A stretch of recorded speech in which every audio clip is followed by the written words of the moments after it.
Queridos irmãos, queridas irmãs, então esse vídeo número 62, nós vamos gravar mais um hoje. Nós estamos geralmente gravando dois vídeos apenas, mas hoje nós vamos gravar 3. Diálogo com as sombras, Hermínio Miranda, Corrêa Miranda, teoria e prática da doutrinação. Então, as pessoas, por terem ficado o grupo, né, de médios, de trabalhadores daquela casa espírita, por terem ficado uma semana sem se ver, né? Então eles ficam assim eufóricos para se encontrar lá na casa espírita, para colocar os papos em dia, as fofocas em dia. Não. Centro espírita é lugar de reforma íntima, de trabalho espiritual.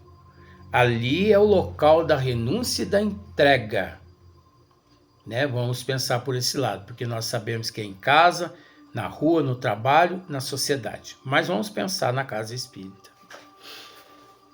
Então, é necessário que todos nós nos conscientizemos de que na casa espírita nós precisamos, como Hermínio Miranda aqui está dizendo, em lugar desses assuntos que deixaremos para as frívolas reuniões sociais, a temática pode perfeitamente girar em torno de questões doutrinárias, não é?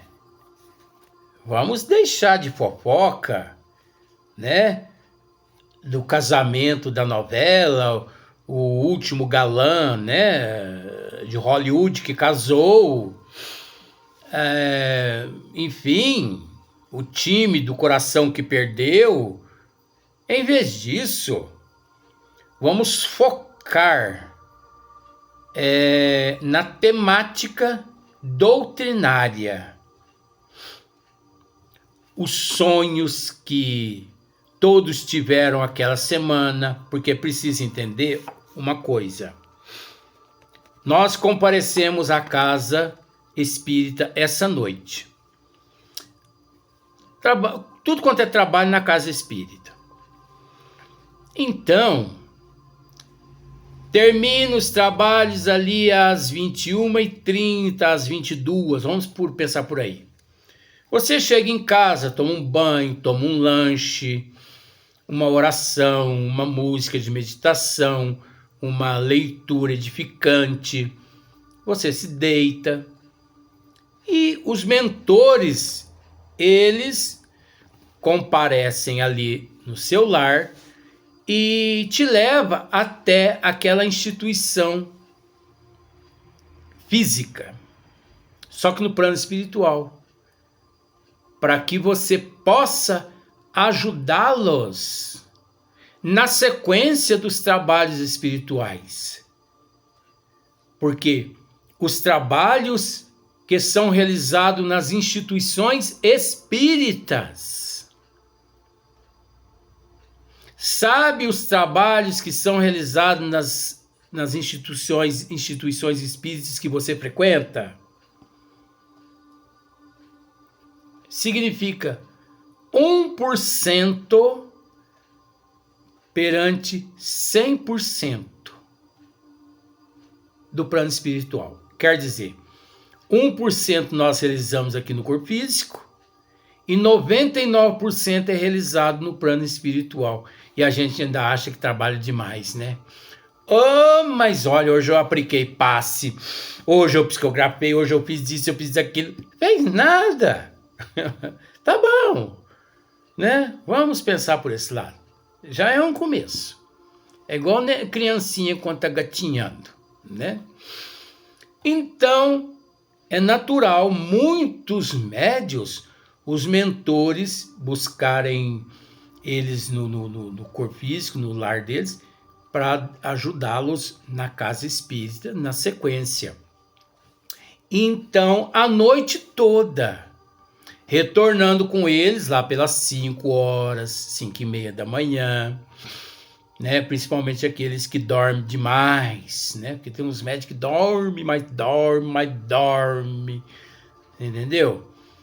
Um dia eu perguntei para a avó assim: vó, a senhora podia me explicar para mim por que muitos médios dormem demais?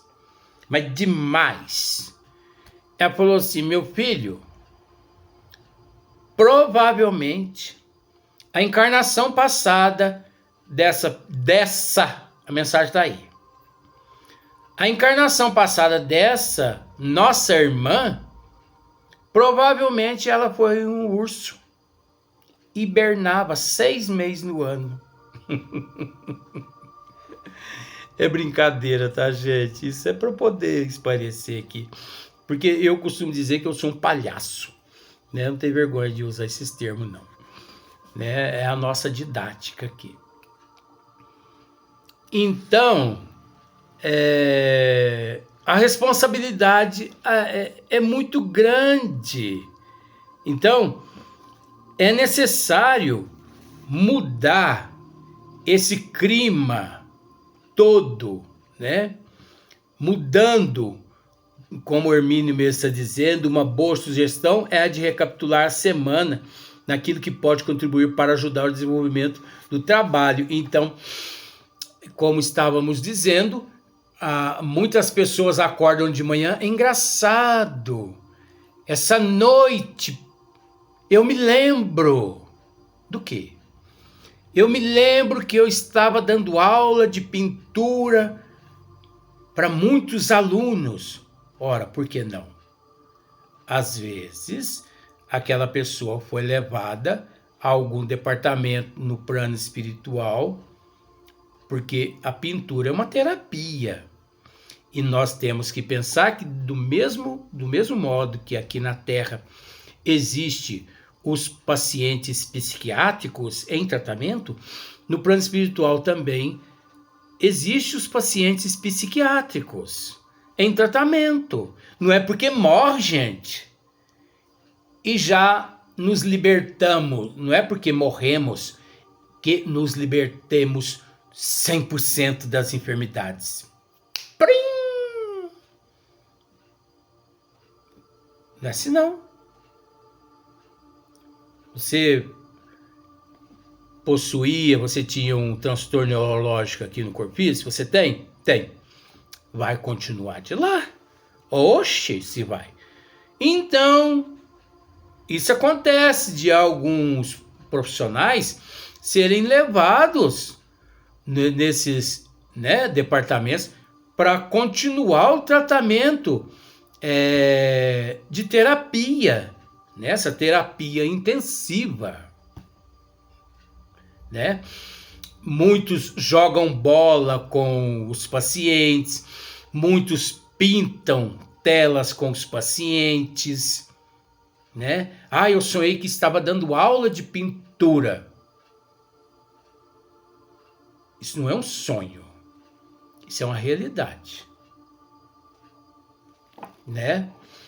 Então, nós devemos nos preocupar com as questões doutrinárias.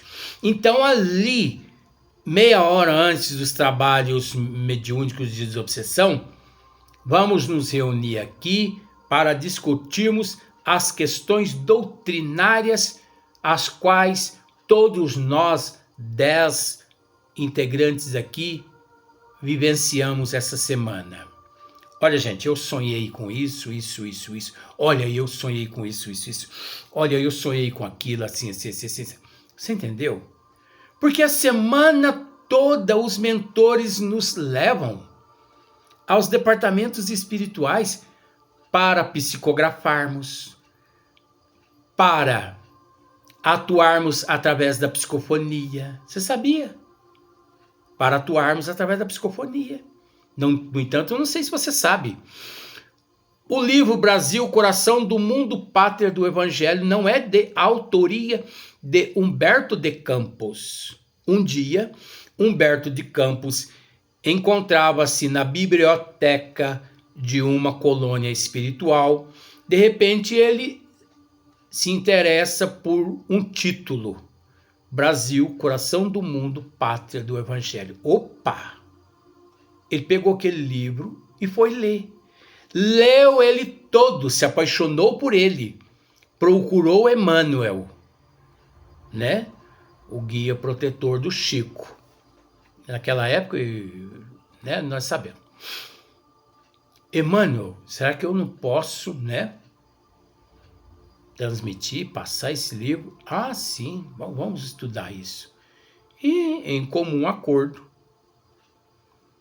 ele transcreveu do plano espiritual aqui para a Terra um livro que ele havia encontrado numa biblioteca lá no plano espiritual, o que equivale a dizer que espíritos de outras dimensões, através de médiuns psicógrafos na erraticidade, que se serviram de médiuns psicógrafos, psicografaram o livro Brasil, Coração do Mundo, Pátria do Evangelho, e foi ali colocado na biblioteca para que as pessoas pudessem estudar. Caiu em mãos de Humberto de Campos, e Humberto de Campos transcreveu através de Chico aqui para a Terra. Então você acha que no plano espiritual o médium psicógrafo ele não é utilizado na psicografia? O médium psicofônico ele não é utilizado através dos teus dons psicofônicos? Ora, gente, isso não é novidade. Quem já leu algumas obras de Manuel Filomeno de Miranda, através do nosso querido irmão Divaldo Pereira Franco, quantas comunicações Maria Modesto Cravo,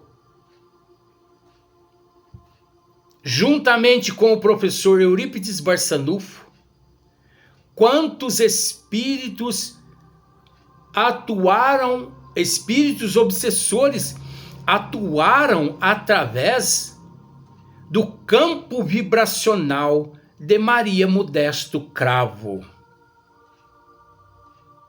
nas repartições espirituais. Pena que eu me esqueço de alguns livros agora.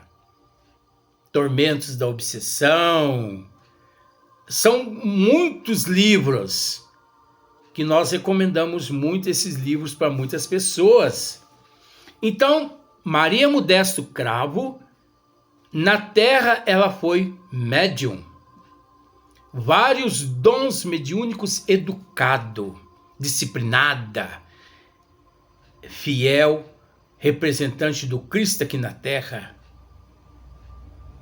Desencarnou, continuou no plano espiritual, trabalhando como médium psicofônica. Hoje, através de algumas orientações de alguns amigos espirituais, Maria Modesto Cravo, ela é a mentora espiritual responsável por uma colônia no plano espiritual, onde lá chega todas as crianças vítimas, eu não vou entrar nesses detalhes, vítimas de estupro, que aqui foram mortas, crianças, assim, masculina, feminino, né? Mocinhas, senhoras, vítimas de estupro e mortas.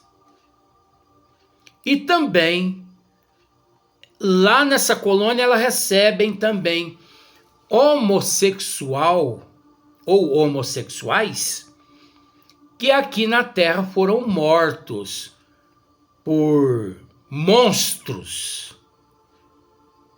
na hora dos programas, né?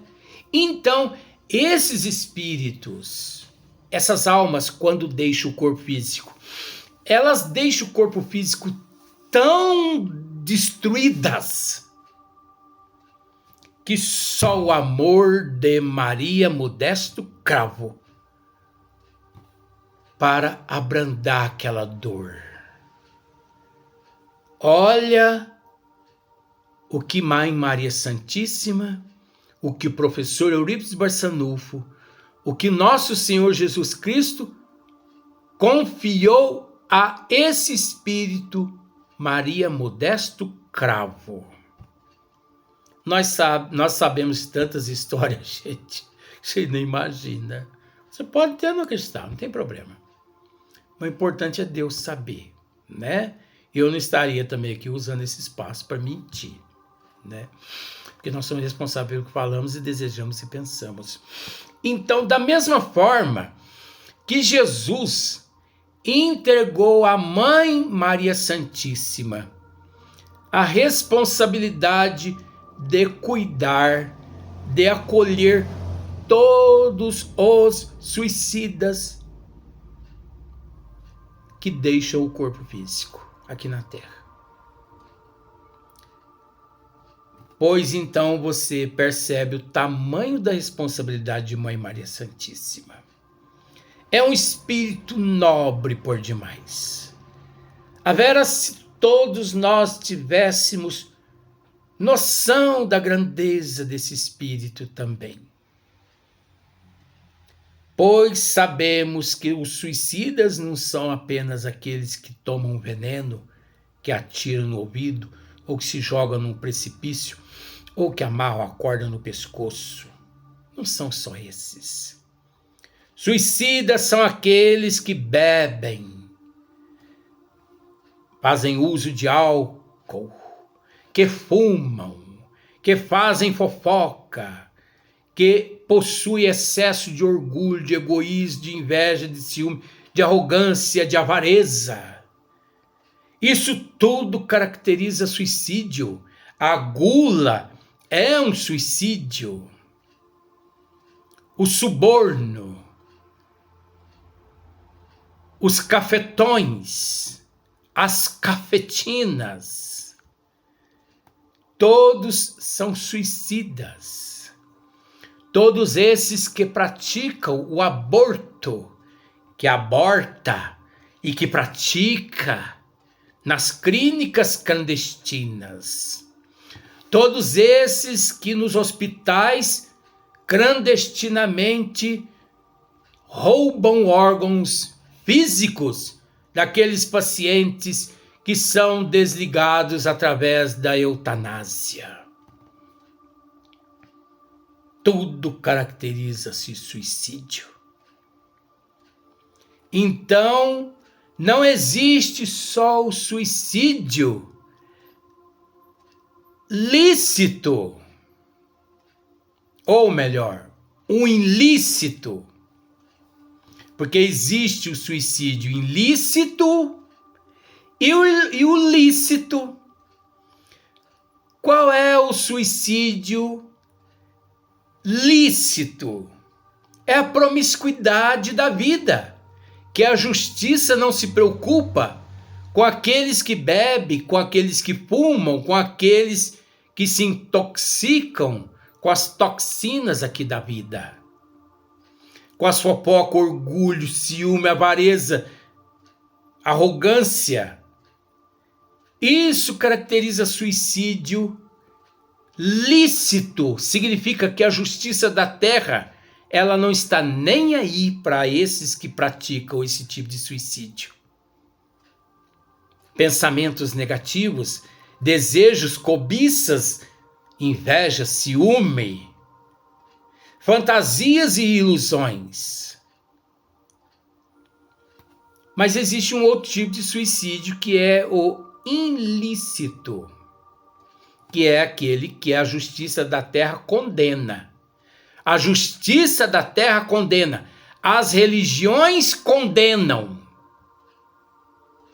Olha que coisa interessante. As religiões condenam. A justiça da terra condena. Um enforcamento, se jogar de um edifício, se jogar no precipício, veneno, arma de fogo, enforcamento.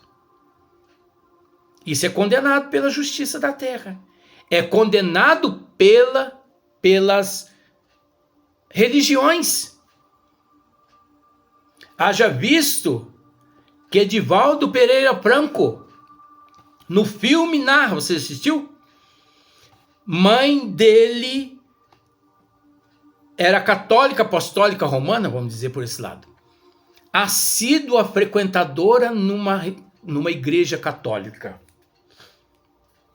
E a filha dela, é óbvio, irmã de Edivaldo, num deslize, se suicidou. E no momento, na hora lá, a mãe de Edivaldo pede para o padre celebrar uma missa em homenagem à filha que havia se suicidado.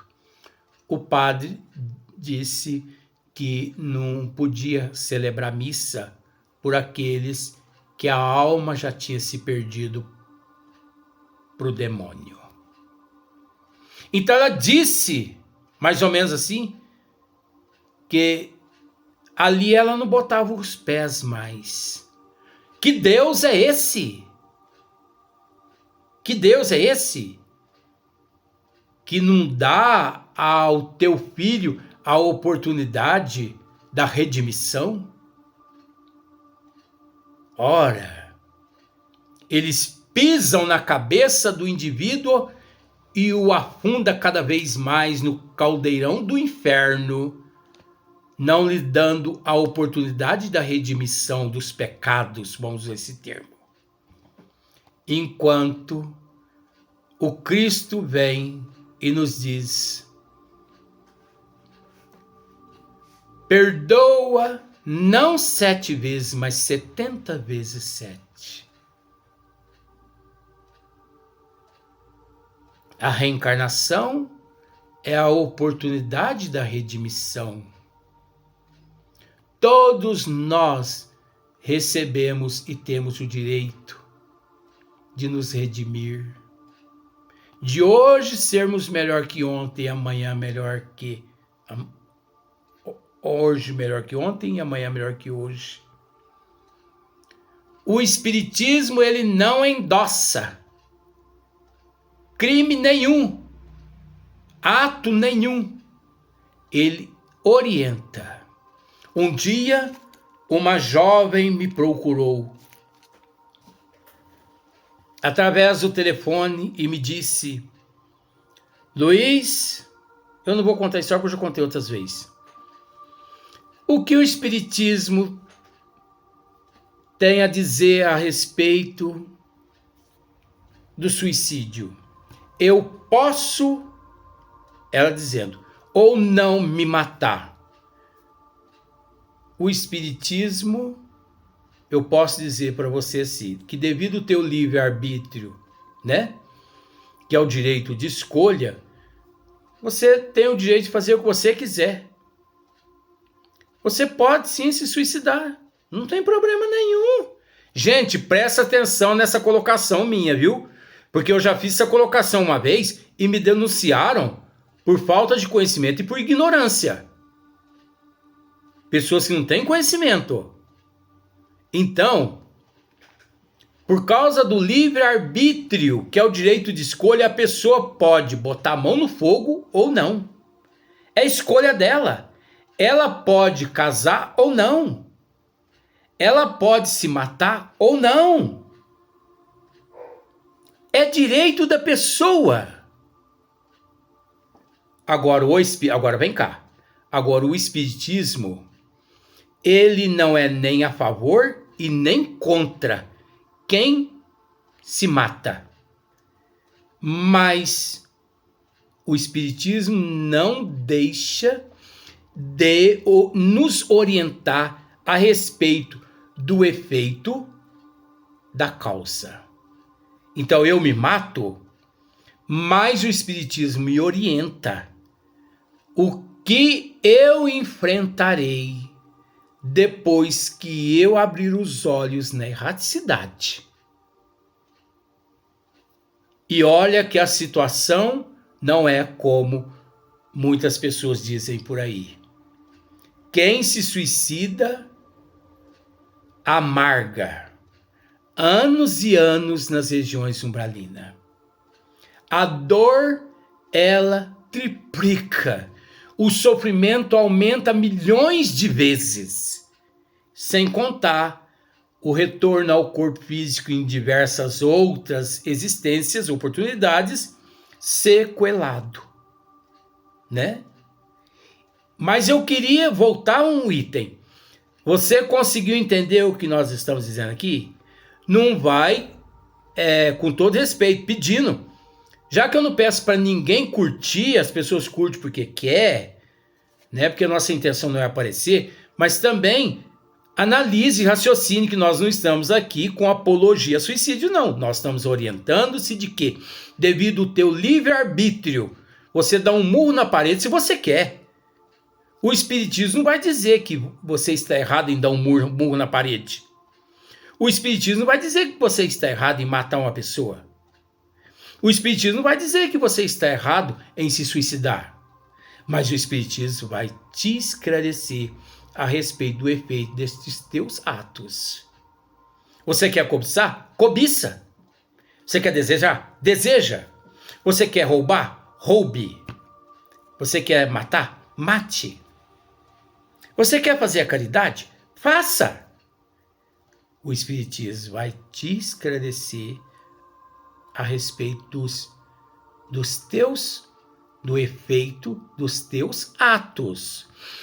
Mais uma vez, você entende que nós não estamos fazendo apologia a suicídio? Se você entender por esse lado, você não vai denunciar esse vídeo. Mas se não, você vai denunciar, como já fizeram outra vez quando eu tratei deste assunto. É incrível, né? Mas eu não posso me calar perante a verdade. Se você não consegue entender, vai estudar. Se o pessoal também da central do YouTube não conhece, vão estudar. Porque também o pessoal da central do YouTube, eles são responsáveis também por deletar aqueles vídeos instrutivos, mas que por uma certa influência das trevas que também influencia eles vão e deletam o vídeo da plataforma. Mas se deletar também não tem problema, mas eu estou orientando. Estude, porque senão depois vocês vão pagar caro por denunciar uma obra tão preciosa quanto essa, que só tem feito bem às pessoas. Caso contrário, não estaríamos hoje com o número de 5.500 vídeos. Vamos para o próximo vídeo, mas no próximo dia.